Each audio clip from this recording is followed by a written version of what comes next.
21st Precinct, Sergeant Tierney. Yes? What kind of bomb?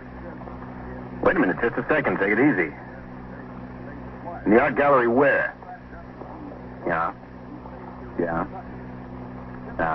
You are in the muster room at the 21st Precinct, the nerve center. A call is coming through. You will follow the action taken pursuant to that call from this minute until the final report is written in the 124 room at the 21st Precinct. No, don't do that. The officers will be right there. Yeah. Go outside on the sidewalk and wait for them. That's right. 21st Precinct. It's just lines on a map of the city of New York. Most of the 173,000 people wedged into the 9/10 of the square mile between Fifth Avenue and the East River wouldn't know if you asked them that they lived or worked in the 21st. Whether they know it or not, the security of their homes, their persons, and their property is the job of the men of the 21st Precinct. The 21st, 160 patrolmen, 11 sergeants, and 4 lieutenants, of whom I'm the boss. My name is Kennelly, Frank Kennelly. I'm captain in command of the 21st. I was working my day tour, 8 a.m. to 6 p.m. It was warm and sunny. After I turned out the platoon, I cleaned up the paperwork that had accumulated since I was last on duty 24 hours before. Then, after seeing 2 visitors in regard to their applications for gun permits, sector car number 3 came by the station house for me, and I went on patrol of the precinct with Patrolman Eugene Dillon as operator. Well, the kid comes home, Captain. He says to me, Pop, you promised me this year I could have a new mitt. Uh-huh. Trapper he wants. You know, the new style for outfielders. The movie house down on the next block, Dillon. Yes, sir. I wanted to stop in the candy store next door. Yes, sir. Well, he's got it all picked out. Took me down to the sporting goods store. $13 for a mitt. $13. That's a lot of money. Well, it used to be the best mitt you could buy was $5 tops. $13. Now, they expect anybody to spend $13 for a mitt for a kid, a 10-year-old. Because all the kids are getting them. I said, not $13, Buster, not $13 for a glove.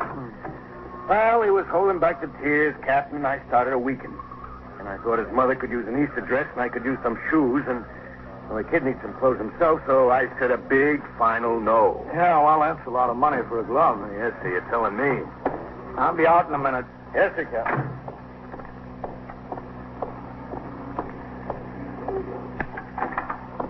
Oh, Captain, hello.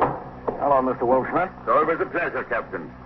I stopped by to tell you that we're going to have to do something about that element that's beginning to hang out here at night, Mr. Wolfschmidt. What can you do? A soda, Captain? No, thanks. Not even a small chocolate? Nothing, no thanks. You think I want those kids in here, Captain? I don't want them. I try to discourage them. I don't let them read the magazines or the newspapers, but they come in here anyway. I don't want them. You tell me how to get rid of them. I'll be the first one to agree. Well, the manager of the movie is complaining they're annoying the people on the way to and from the theater. Captain, believe me, they annoy my regular customers. They annoy me. Who needs them for a 10-cent soda here and a nickel candy bar there? I don't need them. But every night, there they are. And to tell you the truth, I'm a little bit scared of them myself. These 14, 15-year-olds. Bullies. Tough talkers. You show me what to do, and I'll do it. Keep them away from here. Yes, Dillon. Phone came over. I think you want to roll on. Yeah? Broadstone Gallery on Madison Avenue. They got a phone call. A bomb was left in the place. A bomb? All right, let's go. I'll be back later, Mr. Wolfschmidt. Bomb? That sounds like my element in here. Go ahead, Captain. Any other information? No, sir. The dispatcher gave the call to sector cars 1 and 2. No other details. Okay. You better go across and down Park. Yes, sir. $13. What'd you say, Dillon? I said $13, Captain. $13 for a glove.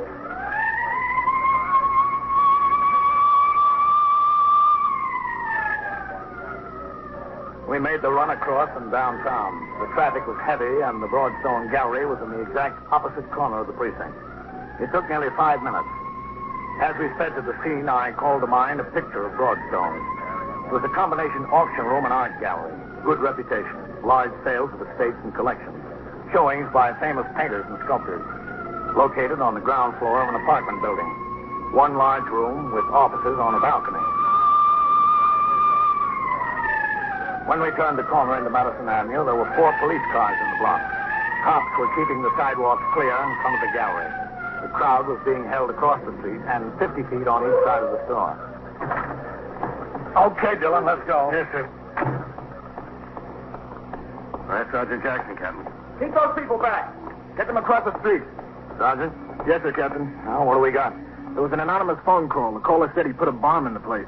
There was an auction in progress. 40 or 50 people. We got them all out. Any sign of the package or anything, Sergeant? We haven't looked, Captain. The first job was to get the people out. Good. Well, what happened? Did you find anything? We haven't looked yet. This is Captain Kennelly. Mr. Broadstone. How do you do? Well, this is absurd. It's really absurd. I can't think of any reason any person in his right mind would make such a call. Well, maybe he's not in his right mind, Mr. Broadstone. Let's take a look inside, Sergeant. Yes, sir. Dillon? Yes, sir? A joke. Must be a joke. Mr. Broadstone. Yes? You better get back behind the line. Oh, but Captain... Go ahead, please. Yes, it's all right. Behind the line. Everybody out, Sergeant? Yes, sir. Signal those men to keep the people back until we come out. Yes, sir. All right, Captain. Let's go. Dillon? Yes, sir? Have the detectives been notified? Yes, sir. I rang in. The desk officer notified them. Okay. Those chairs were set up for the auction, Captain. Mm-hmm. The officers are upstairs in the back, on the balcony. All right, let's take a look around. If you see anything, let it lay. Sergeant, take that aisle. Yes, sir. Dillon, left side. Yes, sir? I'll go down the center.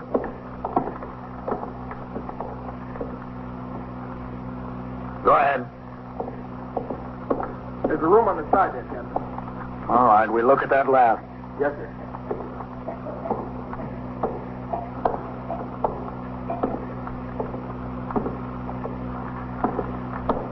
Anything, Dillon? No, sir.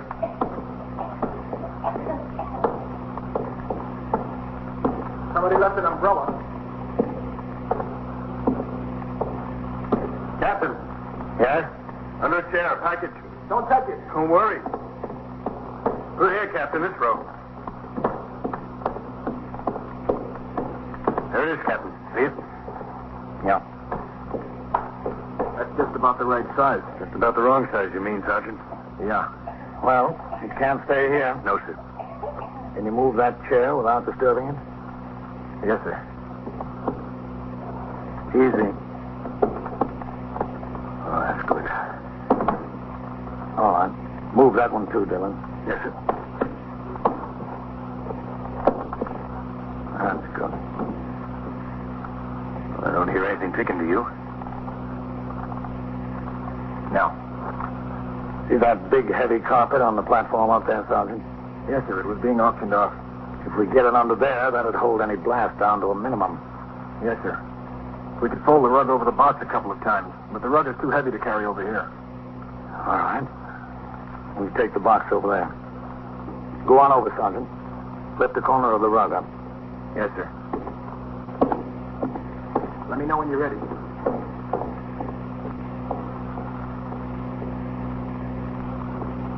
I'll carry it over, Captain.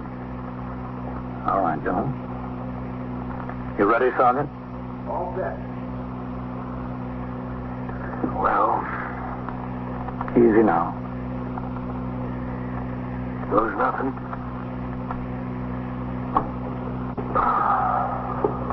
Oh, brother. What's the matter? Nothing's the matter, Captain. Everything's great. It doesn't weigh 2 ounces. Everything all right, Captain? Relax. It's too light for explosives. You know something, Captain? What? I think I'll buy that glove for my kid. These days, $13 isn't so much. We opened the cardboard box to examine the contents. Inside was a lady's hat, apparently left under the chair by an excited auction patron.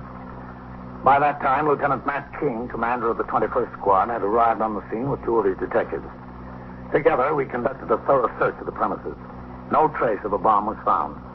The people were readmitted to the gallery, and upstairs in the office, Lieutenant King, Detective William Novak, and I began to talk to Mr. Ernest Broadstone, the owner of the gallery, and his secretary, Miss Helen McLeese. Yes, sir. I was up here all alone. The auction was going on downstairs. I see. And you, Mr. Broadstone? Well, I was on the floor downstairs watching the auctioneer conduct the sale. This was what time? 10:30, 10:35. Isn't that right, Helen? Yes, sir, about. The phone rang. Yes, And you answered. yes. Where were you when you answered, Mr. Gleason? Right outside at my desk there. Can you remember exactly what the man said? Well, not exactly, but pretty close. What? Well, I said, Broadstone Galleries, good morning, and he said he'd like to talk to Mr. Broadstone. What tone of voice did he use, Miss McLeese? What do you mean? Well, was it high-pitched or low? Was he trying to disguise it? Oh, no, I don't think so. He was using a normal voice. He was very polite, really very polite. And what did you say after he told you he'd like to talk to Mr. Broadstone? Well, I said Mr. Broadstone was very busy at the moment. He was downstairs on the auction floor. I wanted to take a message, and he said he had to talk to Mr. Broadstone right away. I told him that was impossible. Uh-huh. And he said it was very important. It's a matter of life and death. I didn't know what to do. So I told him to hold the wire, and I'd see if I could find Mr. Broadstone. And that was the extent of your conversation with the man? Yes. Did it sound like anyone you know or had spoken to before? Oh, no. It sounded familiar in no degree. No, sir. Do you think you'd be able to recognize the voice if you heard it again? Well, I couldn't say. I might be able to. But when you went downstairs, Miss McLeese, did you leave the phone off the hook? Lay it on the desk? Oh, no, sir. You see, we had 3 lines. There's a button on the phone for each of the lines. Also, one for local. That's into office calls. And one for hold. I pressed the hold button and put the receiver back on the phone. You went downstairs to find Mr. Broadstone. Yes, I went downstairs to find Mr. Broadstone. Where were you, Mr. Broadstone, when she found you? Well, I was standing on the right-hand side of the gallery observing a bidding on the particular item that was up for auction. The right-hand side as you face the door or as you face the rear of the room? No, as you face the rear of the room. That's on the same side as the stairs leading down from the auction. Yes, that's right. What did Miss McLeese say to you when she found you? Well, essentially the same thing she told you, that the man said it was a matter of life and death. You decided to take the call. Well, Lieutenant, I have a wife and children, a lot of friends. A matter of life and death can take in a lot of territory. So I went to the phone. Did you come up here upstairs to take the call? No, Captain. I stayed downstairs. I went to a little anteroom off the main gallery. We have an extension in there. The salesman's phone. I see. What was the conversation you had on the phone? Well, I picked up the phone. I said hello, and he asked, "Is this Mr. Broadstone?" I said yes, and I asked who it was calling. He said something like, "Never mind," and he told me there was a bomb in the place. Well, I thought somebody was kidding me. Well, it's hardly something to kid about. Yes, sir, that's what I told him. But he said he wasn't kidding. It might go off any minute. Well, I started to ask him some questions, but he wouldn't talk to me. He hung up. What did you do? Well, I stood there for a minute. I didn't know exactly what to do. Whether to call the police first or get the people out. There were 50 or 60 people out there in the gallery at the auction. I decided to call the police first and not to tell the people. Let the police handle that. Because if I got up there and said there was a bomb in the place, there might be a mad rush for the door and somebody would be sure to get hurt or killed. But I couldn't believe, really, there was a bomb in the place. I thought somebody might be pulling a joke. So I called the police and went out to the sidewalk to wait for them. Well, that was the wisest thing to do. Oh, thank you. Well, the first ones got there almost as soon as I got outside. That sergeant. I explained to him what happened. Meanwhile, another police car came up, and they told me to stay on the sidewalk. They went in and handled the whole thing. They must have handled it fine because the people started walking out slowly, no disorder, pushing, anything like that. They did a good job, all right. Well, Mr. Broadstone, did the voice of the man on the phone sound in any way familiar to you? No, I can't say that it did. Miss McLeese, you said he was extremely polite and rather well-spoken. Yes, that's right. Did you get the same impression, Mr. Broadstone? Yes, I did. His delivery was slow and even. I'd say even polite, yes. How many employees do you have here, Mr. Broadstone? Well, it was 9 altogether, myself and Miss McLeese. Also upstairs in the office is the bookkeeper. She's across the hall. There's a porter and a shipping clerk and the 4 men on the floor. Have they all been with you a long time? I hope you're not inferring that any of my employees is involved in this, Lieutenant. They were all here at the time. I was thinking more of a former employee, Mr. Broadstone. Oh. Well, our turnover we have is very slight. Very slight. Captain, Yes, Sergeant? the bookkeeper says there's a call from Mr. Broadstone. Well, tell her to take the message, will you? The man says it's a matter of life and death. Well, have the bookkeeper say he'll be right with him, Sergeant. Yes, sir. No, back. Yes, sir. Get on another line outside. Yes, sir. See if you can find out where it's coming from. Go to the bookkeeper's phone. Okay, Lieutenant, right. You going to listen in, man? Yes, Captain. Pick pick it up, Mr. McLeese. Take your time, but don't lose him. Turn him over to Mr. Broadstone. Now? Yes, go ahead. I'm going to listen out at your desk. Mr. Broadstone's office? Yes. Who? Okay, Matt? Okay, all set. Just ask Mr. Broadstone to come to the phone, please. But I have to tell him who's calling. You know very well who's calling. Now, please, I don't have much time. All right. Just a moment. Hello? I just want to tell you, Mr. Broadstone, it's still a matter of life and death.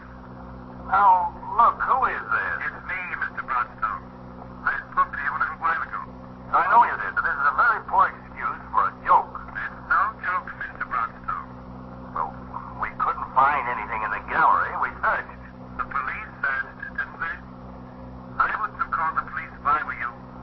You just made a fool of yourself. Well, what could I do? You told me there was a bomb in the place. I'm sorry about that. There really wasn't. Well, I'd like to know why you did such a thing. Oh? Because I want something from you. And what?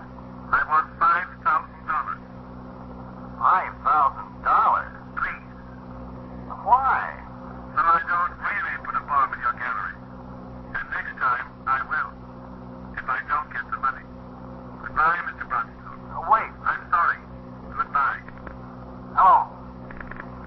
Hello?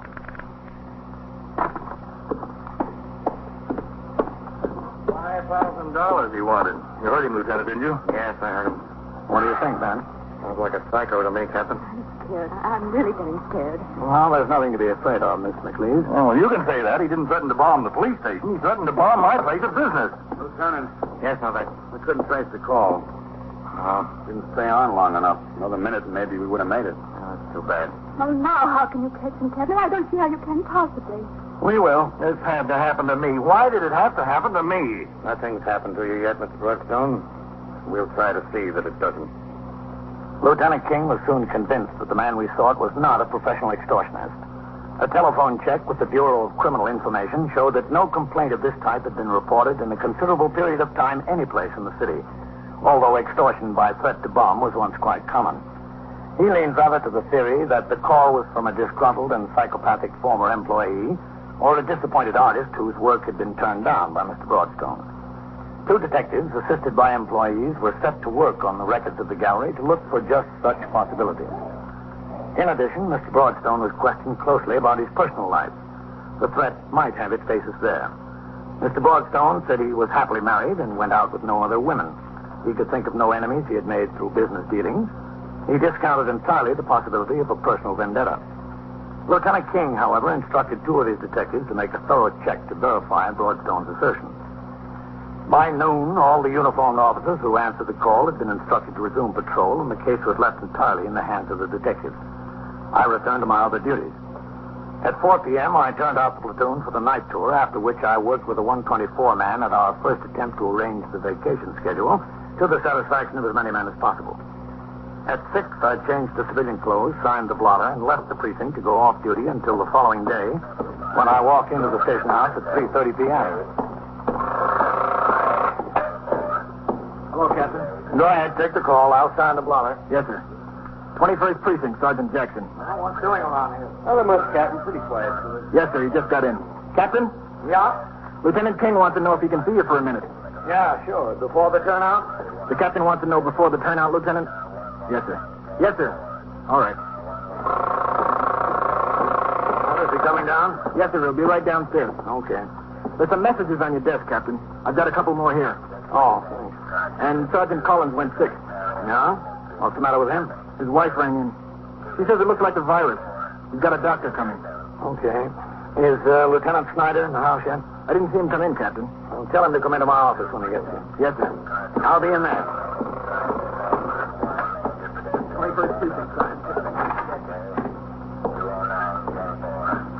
Hello, Captain. Oh, Matt, come in. Thanks. Sit down, Matt. Yeah, thanks. I want to talk to you about that bomb case at Broadstone Gallery, Captain. Yes, man. How are you doing on it? Nothing. I haven't heard from the boy again. No? No, sir. I've had two men planted over there around the clock. I've had a man planted at Broadstone's apartment building. Well, how does his story check out? Oh, he's all right. No women. Pretty square dealer in business. No enemies that we could find. Good reputation all around. Mm-hmm. Well, how can I help you, man? Well, the squeals are piling up on me, Captain. I've had almost the whole squad tied up in this thing since yesterday morning. I've got 2 men planted over at the gallery now. They close at 6 o'clock. Last night I had men sitting outside in the car all night. I want to pull them off. Yeah? This guy's a psycho for sure. If he's going to put a bomb in there, he won't do it at night. I don't think. But just in case, what I'd like is for you to instruct your men on post over there and the sector men to take a look as often as they can. Yeah, sure, man. But what are you going to do when they open up tomorrow? Well, I'll send a couple of my best hawkshaws over there when they open up in the morning. All right, man, I'll give the instructions. Excuse me. 21st Precinct, Captain Kennelly.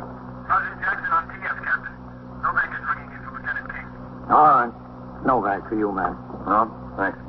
He's one of them over there. Lieutenant King. Just a second, Lieutenant. Come in. Lieutenant King. Novak, Lieutenant. Yeah, what is it, Novak? Mr. Broadstone got a letter from the bombardier. Just now? Well, he was out this afternoon. He just got back. When the letter came, the secretary put it on his desk unopened. It was marked personal. What's it say? Well, just a second, Lieutenant. No, that's all right. I can see it. Made up of words cut out of a newspaper and pasted down. It says, deliver $5,000 by tonight at midnight. You must not fail. As I said, this is a matter of life and death. That's all? Yes, sir, that's all. Well, how do we know where the money's supposed to be delivered? Oh, that's no problem, Lieutenant. He signed his name and address. After getting further details over the phone, Lieutenant King instructed Novak to bring Mr. Broadstone and the letter into the station house. In the meantime, I turned out the platoon for the night tour at 4 p.m., giving special instructions to the men concerned to keep a close watch on the Broadstone galleries during the night. Lieutenant King told me the letter was signed Carlton Adbury.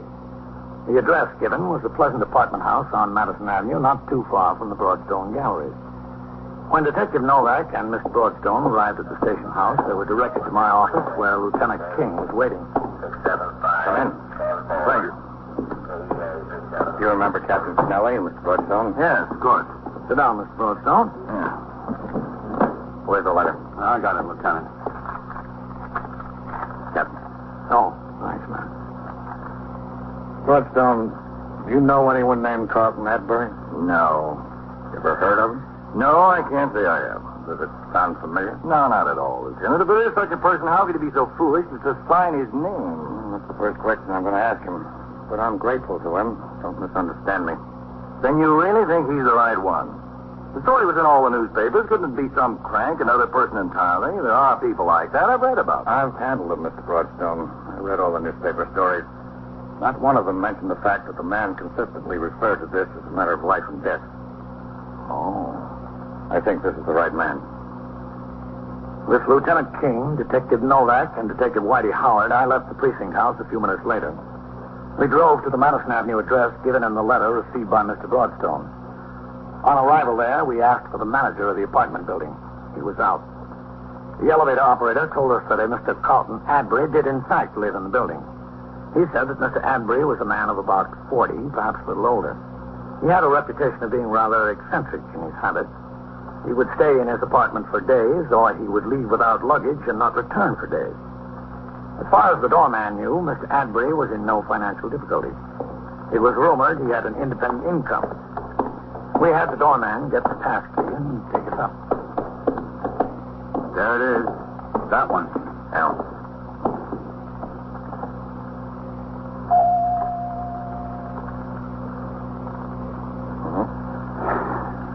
He hasn't gone off on one of his 3-day jaunts, man.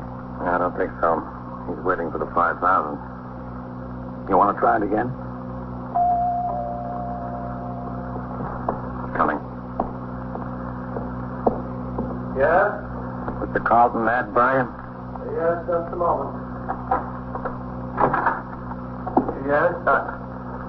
Oh. Did Mr. Broadstone send you, gentlemen? In a way, yes. Well, please come in. Have you been standing here long? I didn't hear the door at first. The electric razor, you know. Well, there's so many of you. Won't you come in the living room? All right. Howard. Yes, sir, Lieutenant. I got you. Where are they going? Just to look around. Oh. Well, it's a very attractive apartment. Did you bring the money? No. You didn't? But that was my understanding with Mr. Broadstone. We're police officers. But I need the money. How did you happen to pick on Mr. Broadstone? Why should he give it to you? Well, because I need it. But why him? Where have you been getting it up until now? From the bank. But they won't send me anymore. They said I have to go back to the hospital. And that's not fair, is it? It's my money. It was left to me by my mother. Why shouldn't they send it to me? I don't have to go back to the hospital just because they say so. I don't like it there. What made you think Mr. Broadstone should give it to you? Because I walk past his gallery every day. And every day there were different paintings in the window. Never the same. Always different. I don't want to go back to the hospital. Why did you threaten to leave a bomb in a place? Well, if I didn't, why else would he give me the money? Had to be a reason. Has to be a reason for everything. Nothing back there, Lieutenant. Okay. I don't want to go back to the hospital. Do I have to? Is that where you're going to take me? Where's the stuff you were going to make a bomb out of? Oh, I wasn't going to make a bomb. I really wasn't. I knew I wouldn't need to if I frightened him enough. Did you think of what would happen to you if you didn't frighten him at all? Yes. But what difference did that make? I was going back to the hospital anyway. Well, I guess you will. After a few stops on the way.